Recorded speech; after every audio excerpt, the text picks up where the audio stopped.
Oke, Mister ulang ya. Assalamualaikum warahmatullahi wabarakatuh. Everyone, Waalaikumsalam prepare warahmatullahi your book wabarakatuh. and open page 79 until 18. 18, sorry. Dah, di sini ada kalimat tanya. Contoh beberapa keragaman kalimat tanya. Nah, kalimat tanya itu apa sih? Kalimat tanya adalah kalimat yang disampaikan dengan maksud mendapatkan jawaban berupa informasi, penjelasan, atau pernyataan. Kalimat tanya berfungsi untuk meminta jawaban berupa penjelasan, untuk menggali informasi, untuk klarifikasi atau konfirmasi.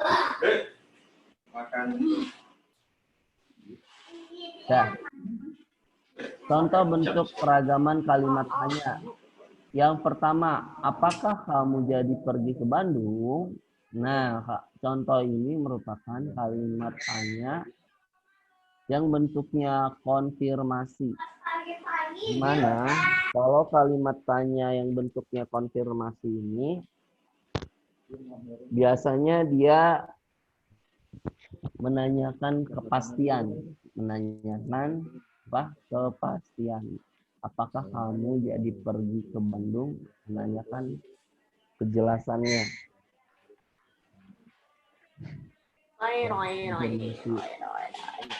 Konfirmasi dengan klarifikasi hampir sama. Contoh yang klarifikasi, diakah orang yang kemarin mencarimu? Nah, kalau di klarifikasi ini, dia sudah ada tujuannya mencarimu dan dia menanyakan orang yang mencarimu. Sama, nggak jauh beda sama konfirmasi. Yang kedua, dari semua buku ini mana yang kamu sukai? Nah, ini contoh kalimat tanya pilihan. Yang ketiga, di manakah alamat sekolahmu? Nah, ini merupakan kalimat tanya untuk menggali informasi tentang tempat. Yang keempat, apakah kita tidak malu menjadi bangsa yang terkenal karena korupsinya? Ini kalimat tanya tentang retorik. Nah, kalimat tanya tentang retorik ini adalah kalimat yang dia bertanya beserta jawabannya. Adalah kalimat yang diajukan tanpa memerlukan jawaban. Hanya butuh iya atau tidak dan penjelasan lainnya. Nih, ini merupakan kalimat tanya, pengertian kalimat tanya retorik. Nih, kalian bisa garis bawahi. Menjawabkan tanpa memerlukan jawaban. Kalian bisa garis bawahi, udah? Udah belum? Udah ya. Selanjutnya, yang nomor 5. Siapa yang tidak hadir hari ini? Nah, ini kalimat tanya. Kalimat yang menanyakan, oh orang. Karena apa? Bentuknya apa? Siapa? Kalau ada kalimat tanya siapa, berarti menanyakan, oh orang. Oke. Kalau ditanya di mana? Di mana? Berarti kalimat yang untuk menanyakan apa? Tempat. Di mana? Itu untuk tempat. Oke, sekarang coba lihat halaman 79 nomor 1. Nah, di sini kita diminta untuk mencari informasi tentang pelaksanaan tanggung jawab masyarakat di sekitar terkait kegiatan usaha yang dilakukannya. Coba menurut kalian pertanyaan nomor 1 apa nih yang kita susun?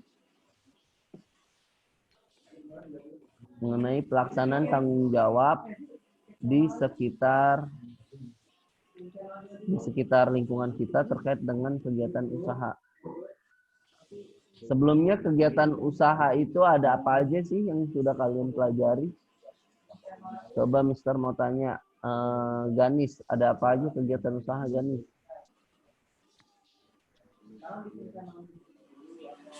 Halo Ganis. Ganis, kegiatan usaha ada apa aja Ganis? Atau yang lain coba. Kegiatan usaha yang kalian tahu ada. Usaha yang dikelola sendiri dan Contohnya, contohnya, yang dikelola sendiri. ya. Contohnya apa? Industri kecil, Hmm, usaha pertanian, Terus, terus Perdagangan. perdagangan, usaha jasa. oke. Terus yang dikelola secara berkelompok. Oh, yang dikelola Ayo Yasmin, ada apa aja?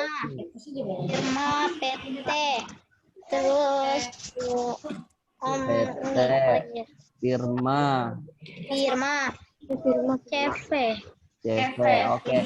Kalau yang usaha kelompok yang dibangun minimal dua orang berkaitan dan itu saling percaya dan atau haknya itu ditanggung bersama. Iya, kelompok. Salah. Usaha ekonomi yang dikelola kelompok. Ya, contohnya apa yang ditanggung bersama. Misalkan dua orang yang membuat suatu usaha itu.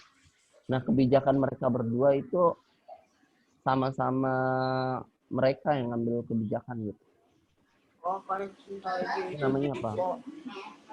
Usahanya. Namanya firma. Oke, yang menanggung itu keduanya. Yang menanggung misal usahanya rusak atau yang mengambil keputusan itu misalkan salah satu pihak mengambil keputusan tapi yang menanggung resikonya adalah kedua atau mereka bersama. Nah, contoh yang nomor 1 pertanyaannya apa nih?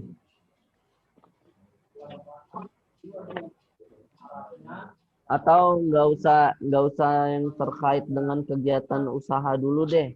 Menurut kalian kalimat tanya, ayo kita susun kalimat tanya yang tidak misalkan tidak sesuai, tidak udah dengan kegiatan usaha dulu deh. Ayo kalimat tanyanya ada apa aja?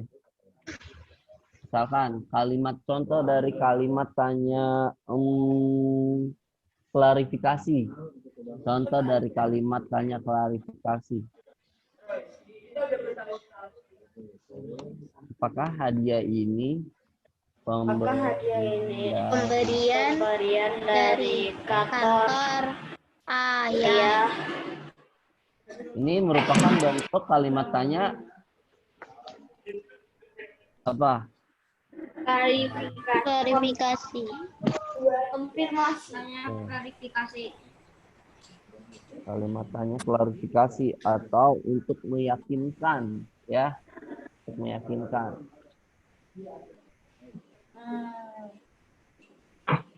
Terus contoh kalimat tanya yang bentuknya retorik. Retorik, jadi dia tidak membutuhkan jawaban ya. Dia menanyakan seperti ini.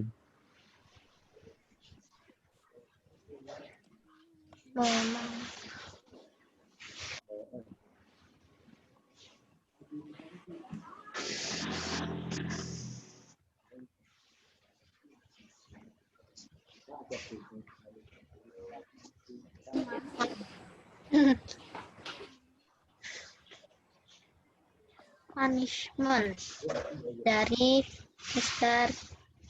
Nah, ini tidak perlu memberikan jawaban. Mister, lagi dicatat. Cuman hanya apa? Hanya menjawab. Ya atau tidak.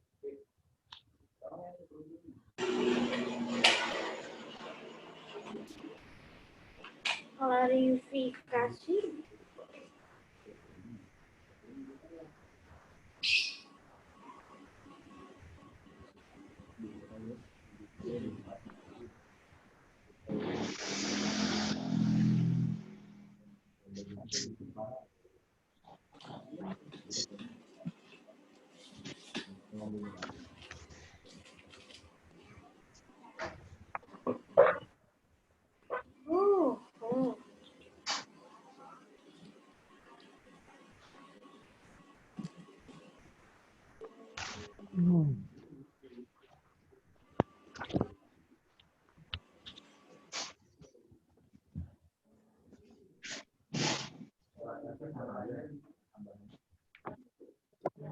Udah, jadi seperti itu. Ada yang mau memberikan contoh lain?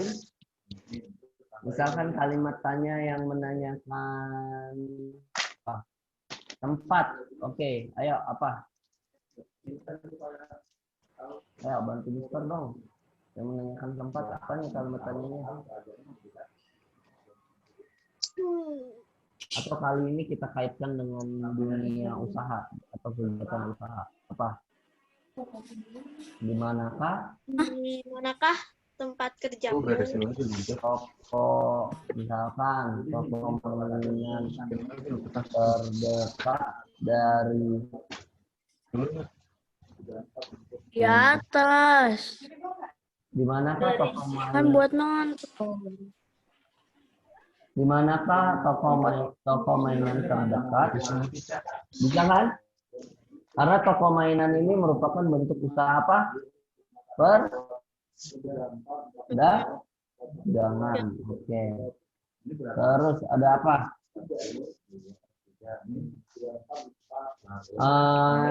Kita menanyakan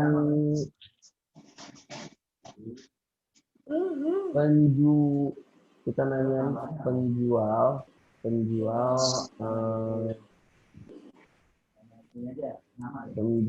makanan. Misalkan kita menanyakan penjual makanan yang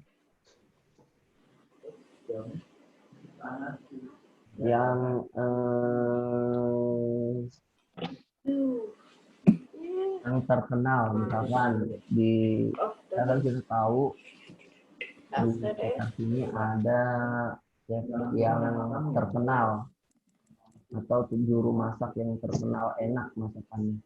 Berarti kita nanyakan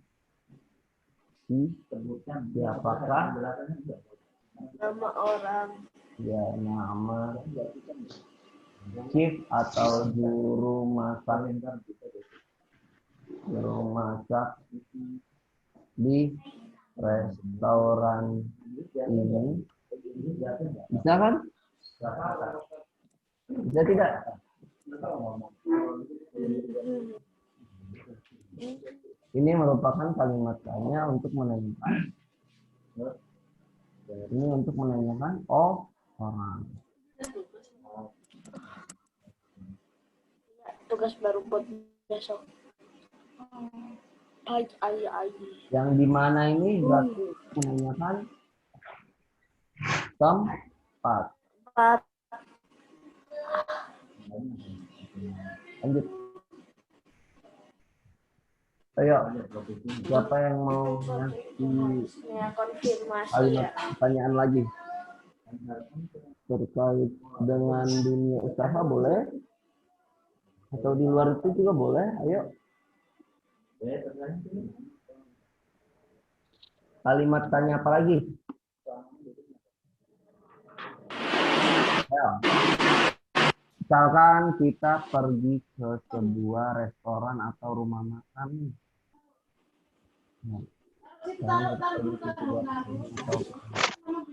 Selain pakai kalimat tanya di mana, siapa, pakai kalimat apa ini?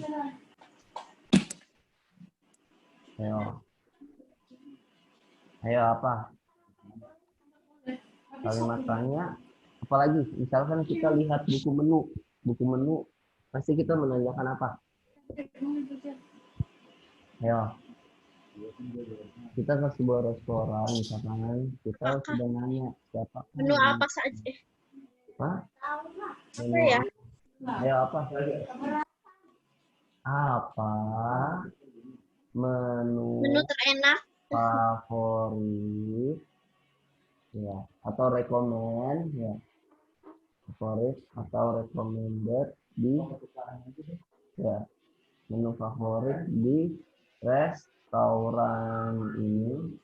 Wow, jawabannya apa? Jawabannya rendang atau jawabannya ikan asin. Pak Indomie boleh, Misar? Indomie boleh. Ini baru nah. Indomie, oke boleh. Indomie spesial kari ayam nih. Rendang, ikan asin. Indomie kuah atau Indomie goreng? Kamu tim kuah atau tim goreng? Kuah lah. Kan the best itu. Kuah. Goreng. Berarti campur. Kuah lah paling the best. Ya dong. Best, Indomie the best. Indomie kuah dong ya. Kalau pakai nasi enak ya. Iya. Oke. Assalamualaikum. Waalaikumsalam siapa? Nah, Siapa? kalau ini sekarang apa menu favorit di restoran ini? Berarti kalimat untuk menanyakan apa? Menanyakan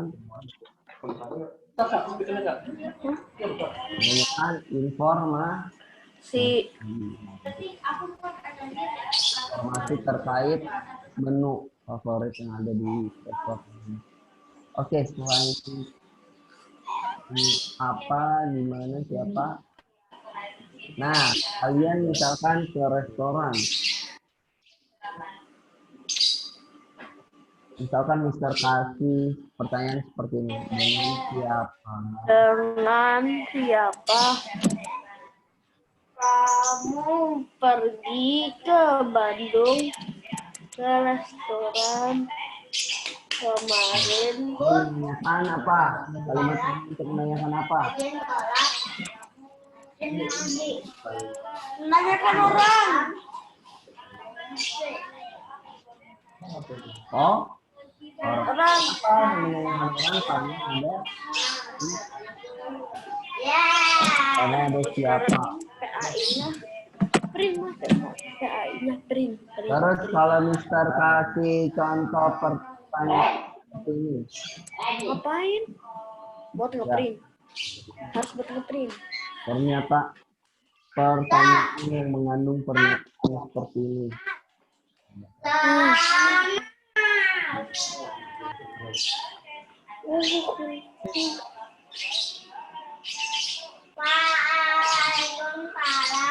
Nah, ini apa? Kalimatnya apa nih? Tiba-tiba gitu. Kalimatnya apa? Konfirmasi, klarifikasi, atau menanyakan tempat atau menanyakan orang.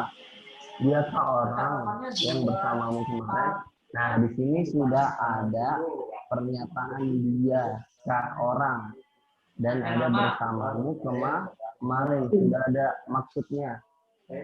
Jadi masih bukan menanyakan tempat, bukan menanyakan orang, tapi menanyakan kalimat klarifikasi atau konfirmasi. Kalimat konfirmasi untuk meyakinkan, menjawab pernyataan benar atau salah. Itu.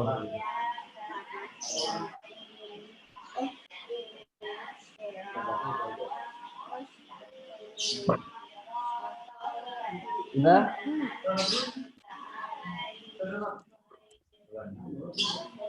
Sekarang kita lanjut ke halaman 80.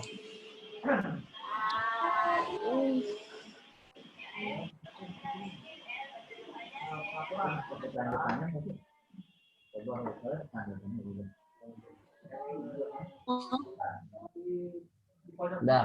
Kita buka halaman 80. Ya. Nah, di halaman 80 ada sebuah pertanyaan. Ya, ada sebuah cerita atau cerpen tentang yang berjudul tanggung jawab anak sematawayang. Mister minta kalian membaca terlebih dahulu. Oke?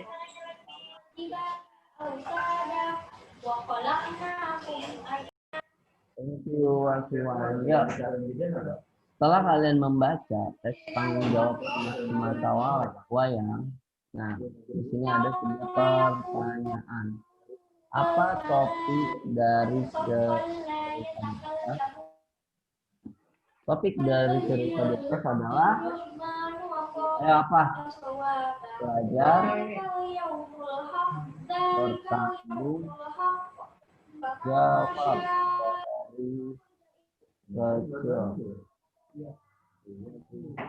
Oke, untuk yang nomor 2, tanggung jawab apa yang tidak dilakukan si anak pada cerita tersebut? Ayo, tanggung jawab apa nih? Bersihkan kamar dan sepatunya sendiri. Tanggung jawab apa yang tidak dilakukan si anak pada cerita tersebut? Apa? Tanggung jawabnya.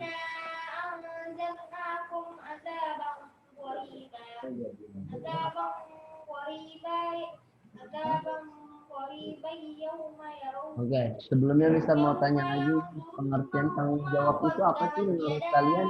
Tanggung jawab adalah Jawab adalah keadaan. kesadaran diri. Jawab adalah kesadaran dan manusia dan kesadaran ada semua perilaku dan perbuatan yang disengaja atau tidak disengaja. Tidak disengaja. Oke. Pintar. Nah, udah. Jadi tanggung jawab adalah kesadaran diri manusia terhadap semua tingkah laku atau perbuatan yang disengaja maupun tidak disengaja. Oke. Oh, dari teks ini adalah anak tersebut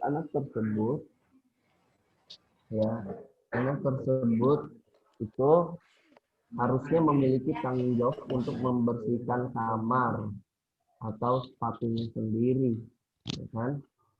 Harusnya seperti itu karena yang menggunakan kamar itu siapa? Iya. Ya, dia. Yang menggunakan sepatu siapa?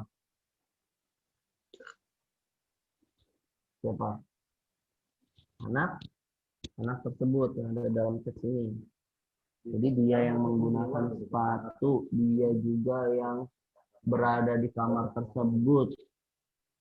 Tapi perbuatan dia yang ada di kamar atau dia tidur menggunakan selimut, jadi harus dirapikan kembali. Ya, itu merupakan bentuk tanggung jawab. Kalau sepatu, dia memakai sepatu setiap hari dipakai sepatunya kan nantinya jadi kotor. Nah, kalau sepatu kotor, dia harus membersihkan karena apa? Dia bertanggung jawab dengan sepatunya yang bersih. Kalau tidak bersih sepatunya nanti akan dimarahi oleh gurunya karena tidak rapi, terus bisa membuat penyakit kulit ya, khususnya di kulit kaki dan seperti itu. Nah, tanggung jawab apa yang tidak dilakukan anak pada cerita di atas, yaitu membersihkan kamar dan sepatunya sendiri. Membersihkan kamar dan sepatu sendiri. Tidak membersihkan kamar dan sepatunya sendiri.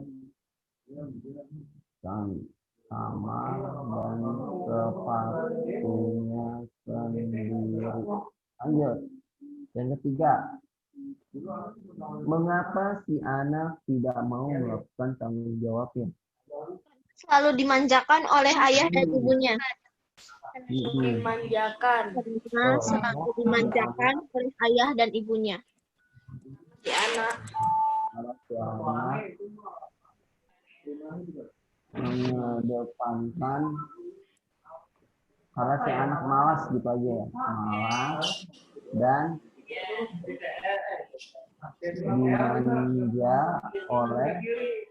dimanjakan oleh Ayah dan ibu tuanya. orang tuanya. Jadi tidak baik ya. Kalau sifat manja itu tidak baik. Akhirnya orang tuanya sadar kalau apa yang sudah dia lakukan untuk anak tersebut itu tidak baik. Jadi tidak melatih tanggung jawab dari anaknya itu sendiri. Nanti kalau misalkan seperti itu terus-terusan tidak dilatih tanggung jawabnya, apa yang akan terjadi? Jadinya dia akan jadi anak yang lemah, ketergantungan, ya, ketergantungan sama bibinya, ketergantungan sama orang tuanya. Gitu. Nah, karakter si anak dalam cerita tersebut. Dia malas dan pandai beralih dari tanggung jawabnya. Karakternya itu dia Manja, malas dan pandai beralih dari tanggung jawabnya. Terus Pemalas malas. dan pandai beralih dari tanggung jawabnya. Ya, dan sedikit kurang sopan. Di mana pernyataan yang menerangkan dia ada rasa atau sikap yang kurang sopannya.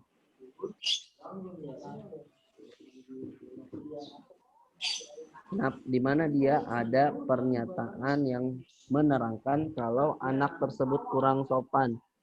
Tahu nggak di paragraf mana? Nih, 2. Yang ibu kan ada si bibi. Ya, betul.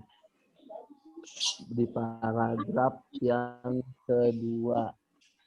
Terus akhirnya di paragraf yang keempat, orang tuanya pun mengambil tindakan. Ya, mengambil tindakan yaitu apa?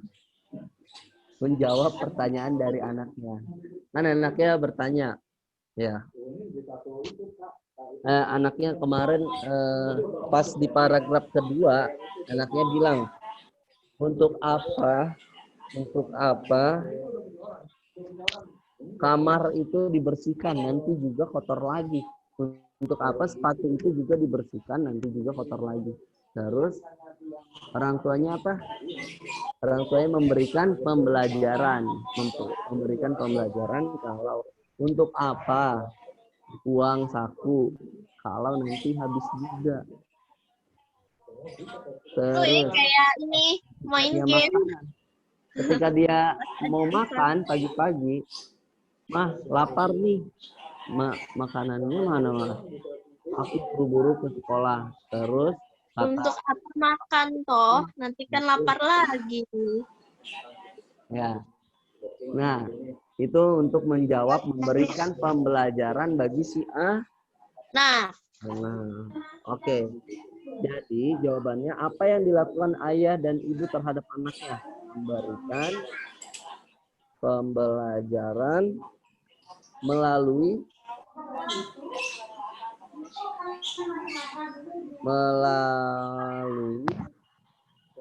perubahan sikap orang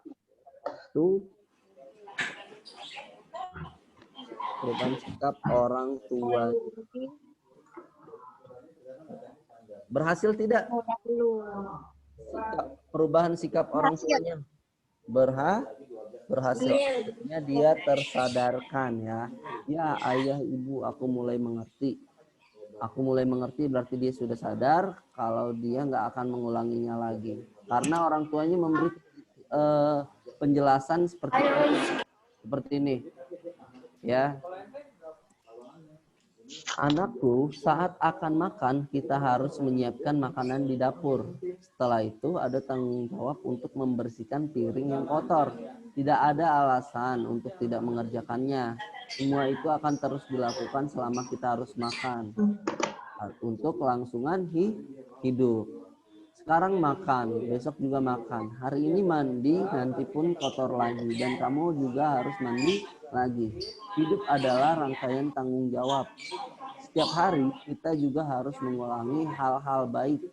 Jangan berdalih itu beralasan tidak mau melakukan ini itu karena kemalasan kamu. Ibu harap kamu mengerti. Penjelasan dari orang tuanya. Jadi, hidup itu rangkaian dari tanggung jawab. Nah, Mister mau tanya nih sekarang. Kalian di sini siapa yang setiap harinya itu membersihkan kamar sendiri? Sayur lah. Udah, kalian sudah membersihkan kamar sendiri? Ada. Ini. Benar. Benar. Sudah membersihkan kamar sendiri. Terus ada juga di sini yang membantu orang tua membersihkan rumah. Sering kalau Ya, itu merupakan tanggung jawab kita sebagai anak.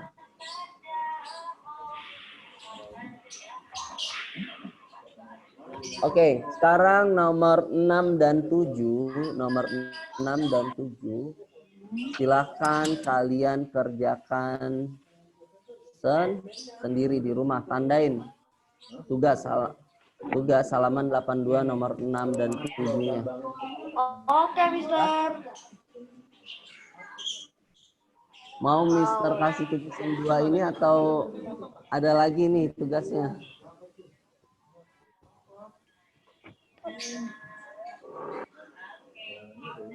Tugasnya ini ya. Sama yang halaman 82. 83. Ini. 83. Yang 83 sampai nomor 4, Mister. Iya. Enggak, nomor 2 dan nomor 4 aja. Nomor 2 sampai nomor 4. Nomor 1 kita akan jawab bersama.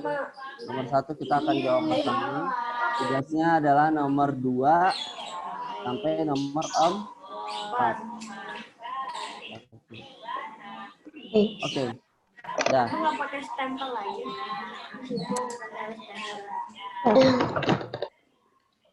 Sekarang buka halaman 82 dulu. Untuk menjawab pertanyaan yang halaman 83 kita harus membaca di halaman 82. Silakan kalian menyimak terlebih dahulu, oke? Bisa? Oke, silakan disimak. Nah, kegiatan ekonomi dan kesejahteraan masyarakat.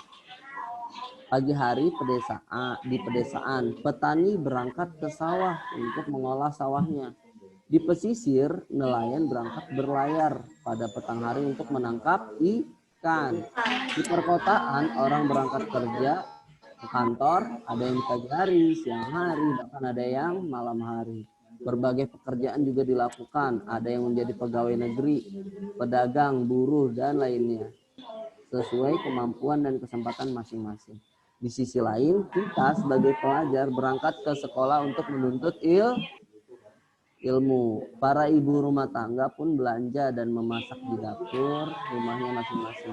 Para pengusaha mengembangkan berbagai produk berupa barang dan jasa yang siap untuk dinikmati oleh konsumennya.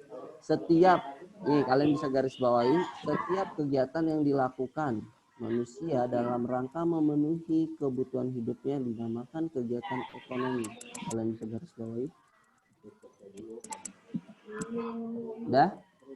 Nah, kegiatan ekonomi beda ya, kegiatan usaha sama kegiatan ekonomi. Kegiatan usaha itu bentuk dari kegiatan ekonomi. Kegiatan usaha itu ada di bidang produksi, ada distribusi maupun konsumsi. Nah, kegiatan produksi ini, kegiatan distribusi dan kegiatan konsumsi itu merupakan tiga contoh dari kegiatan ekonomi. Produksi itu seperti apa? Produksi itu adalah menciptakan atau menambah nilai guna suatu barang atau jasa. Gitu.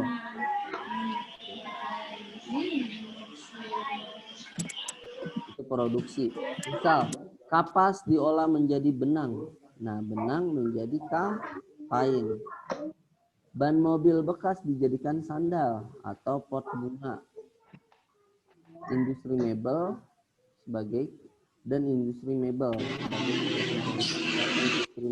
ini furniture ya, kursi dan sebagainya. Banyak lagi contoh dari kegiatan produksi ya. Kalau di pertanian misalkan mereka bertani, kalau bertani atau bertani jagung, berladang jagung, gandum, itu merupakan suatu bentuk produksi. Lanjut, distribusi. Semua kegiatan yang ditujukan menyalurkan barang dan jasa dari produsen ke konsumen. Nah, pelaku dari kegiatan produksi disebut produsen. Pelaku dari kegiatan distribusi disebut distributor. Contoh, petani sayur menjual sayuran di pasar. Nah, pasar ini merupakan bentuk distribusinya kegiatan dari petani ini. Petani kan ini bentuk produksi. Nah, menjual di pasar ini bentuk distribusi, di mana distribusi itu adalah menyalurkan barang atau jasa dari produsen ke konsumen. Seperti itu. Lanjut, yang konsumsi adalah kegiatan untuk mengurangi atau menghabiskan nilai guna suatu barang. Pelaku kegiatan konsumsi adalah konsumen.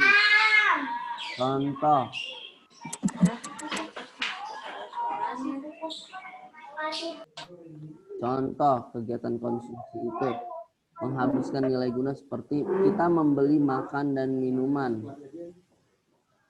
Ya, kita membeli makan dan minuman. Kita membeli menggunakan uang. Selanjutnya, mengurangi nilai guna seperti memakai pakaian.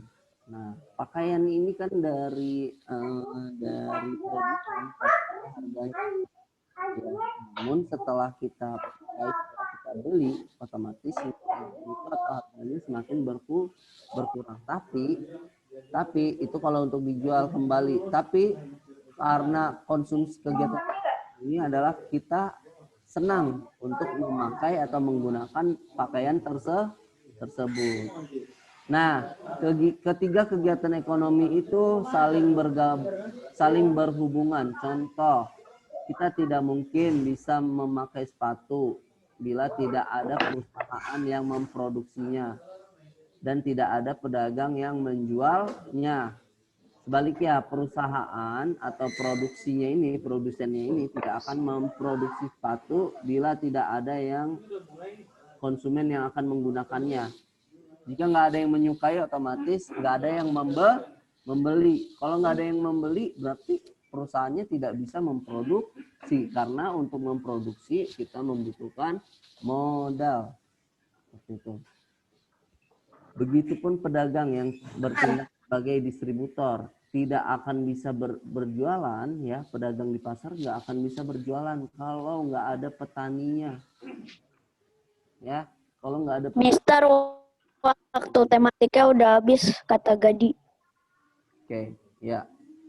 Nomor 1 bisa Mister jelaskan dulu. Bisa Mister bantuan kalian untuk menjawab nomor 1 sebelum kita akhiri pembelajaran tematiknya. Ya. Siapa yang bisa jawab nomor 1? Jelaskan secara lisan bagan tentang kegiatan ekonomi di atas. Dari produksi, distribusi, maupun konsumsi. Ayo. Contoh produksinya misalkan dia adalah petani sayur. Oke, Berarti dari petani isinya sayur. siapa? Penjual sayur. Terus konsumsinya kita kasih siapa bayangannya? Kita kasih Gadi deh, Gadi. Gadi mengkonsumsi sayur nantinya atau membeli sayur dari pedagang sayur. Oke. Ayo, ada yang bisa menjelaskan arti dari Bagandi di sini? Produksi petani sayur, distribusinya itu dia penjual sayur, misalkan penjual sayur keliling, konsumsinya itu adalah Gadi. Oke. Siapa yang bisa menjelaskan? Dari produksi, dia ke distribusi, selanjutnya ke konsumsi. Terus dari konsumsi ke produksi lagi. Gimana caranya? Ayo, ada yang bisa? Jadi, Naura. Tadi produksi itu adalah apa? Produksi itu adalah Menciptakan barang. Menciptakan barang Ya, atau memproduksi barang atau menciptakan suatu barang, suatu nilai barang. Misalkan produksi sayur. Jadi produksi sayur. Nah, dari petani sayur, kayak Mister jelaskan ya, kalian simak. Jadi dari petani sayur merupakan produksi ya. Produksi petani sayur dia dari mulai pembibitan sampai panen, dia merupakan kegiatan produksi itu. Setelah panen, dijual atau diberikan ke distribusinya atau penjual sayur. Jadi dari produksi ini, dia menentukan harga. Harganya berapa nih? Sayur saya layaknya berapa? Saya kasih harga. Misalkan saya menghargai sayur saya ini karena sayurnya bagus, saya bikin 5.000. 5.000 untuk 2 ikat, misalkan 2 ikat sayur. Dijual ke penjual sayur. Nah, penjual sayur tahu karena di daerahnya ini banyak masyarakat yang membutuhkan sayur, terutama Gadi. Nah, setelah dia beli dari produsen 2 ikat 5.000, penjual sayur ini menaikkan kembali harganya sekitar 1.000 misalkan, dijual ke konsumsi jadi 6.000. Nah, konsumen ini lebih dekat membeli ke produksi atau ke distribusi. Distribusi. Ya, distributor. Kenapa? Karena misalkan produksinya ini ada di daerah Bali. Sementara konsumennya ini ada di daerah Jakarta. Nah, apakah dia harus pergi ke Bali untuk mendapatkan sayur? Apakah Gadi harus pergi ke Bali? Enggak. Karena ada penjualnya, ada distribusinya di daerah Jakarta. Jadi distribusi ini biasanya dekat dengan konsumen. Seperti itu. Dia yang menyalurkan barang dari produsen, menyalurkan sayur dari produsen atau petani sayur ke konsumen. Setelah itu konsumen atau Gadi membeli sayurnya tersebut, membeli sayurnya otomatis apa yang didapatkan konsumen konsumsi? Mendapatkan sayur ya, dapat menggunakan sayur tersebut untuk makan dan sebagainya. Apa yang harus dilakukan? Membayar sayurnya tersebut ke distribusi atau distributornya, Selanjutnya, hasil dari dia untuk dia mendapatkan sayurnya itu otomatis konsumsinya itu bertambah otomatis. Hasil dari produksinya itu selalu dibutuhkan konsumsi. Hasil dari produsennya itu selalu dibutuhkan konsumen, sehingga produsen selalu memproduksi sayur agar konsumennya atau kebutuhannya terpenuhi. Seperti itu, oke? Sampai sini demikian pembelajaran tematik pada hari ini. Wassalamualaikum warahmatullahi wabarakatuh. Jangan lupa homework-nya nomor 2 sampai 4.